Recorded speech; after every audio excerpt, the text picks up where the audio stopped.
Who is the biggest victim of shaitan? In the Quran, a lot of bad people are mentioned. But after shaitan, who would you put at number 2? Fir'aun. You would put Fir'aun at number 2. And I want you to note something about Fir'aun. And actually, before you know something about Fir'aun, I want you to note something about this surah. Remind yourself once again, what 3 names of Allah did we find? Rabbin Nas, Malikin Nas, Ilahin Nas. I'll tell you 3 things Allah says about Fir'aun. 1. فَقَالَ أَنَا رَبُّكُمُ الْأَعْلَى. What did he say about himself? I am Rabb. The biggest waswasa of shaitan, what you're supposed to attribute to Allah, he attributed to himself. Rabb. Listen to another ayah from Fir'aun. أَلَيْسَ لِي مُلْكُ مِصْرَ, pertaining to Fir'aun rather. أَلَيْسَ لِي مُلْكُ مِصْرَ وَهَذِهِ الْأَنْهَارُ تَجْرِي مِنْ تَحْتِي. Don't I own the kingdom of Misr? Don't these rivers flow beneath, and only I am the king of Misr? What's he referring to himself as? Malik. That's what he's referring himself. So he mentioned himself as Rabb, then he mentioned himself as Malik. What's left? Ilah. Let's see if he committed this crime too. He turns to his chiefs and he says, وَقَالَ فِرْعَوْنَ يَا أَيُّهَا الْمَلَأ مَا عَلِمْتُ لَكُم مِّنْ إِلَٰهٍ غَيْرِي. My generals, listen up. I don't know of any other ilah for you other than myself. For Fir'aun, we find himself declaring 3 things for himself. Rububiyyah, Mulk, and Uluhiyyah. All 3 for himself. Rabb, Malik, Ilah.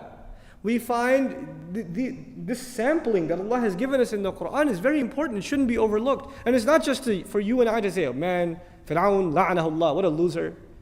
But there's something here. That is what the waswasa of shaitan can lead to. What was the biggest problem of shaitan? Shaitan himself, what was his biggest problem? Arrogance. Arrogance. What is the biggest thing he can instill inside a human being? Arrogance. And what is the worst manifestation of arrogance? Fir'aun. But you don't have to reach Fir'aun to be worried that you're headed down the same road that leads to Fir'aun. Today we are not living in a time where people declare themselves gods over others. But we are living in times where people declare themselves gods over themselves. They declare themselves their own master. I am my own man. I am my own master. They declare themselves their own king. King of the house. King of my territory. King of my domain. They declare themselves their own ilah. Their own hawa, their own desires become their ilah. أَرَأَيْتَ مَنِ اتَّخَذَ إِلَهَهُ هَوَاهُ.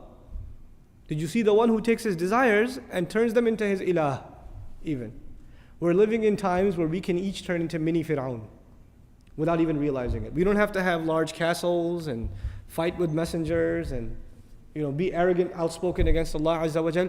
But that concept of ego that is crushed in the beginning of this surah by you openly saying, I need protection. I need Allah's protection. I'm coming into His obedience. There's a very powerful lesson in this. Very, very powerful lesson. Iblis himself recognizes the lordship of Allah but wants the human being to forget it. He himself said, you are the one who created, khalaqtani. Even when he was disobeying Allah, he gave him credit. Khalaqtani min nar. You created me from fire. Even then he acknowledged Tawheed himself. Even he himself. But he wants the human being to forget that Tawheed. He wants the human being to become ungrateful. May Allah protect us from the waswasa of shaitan.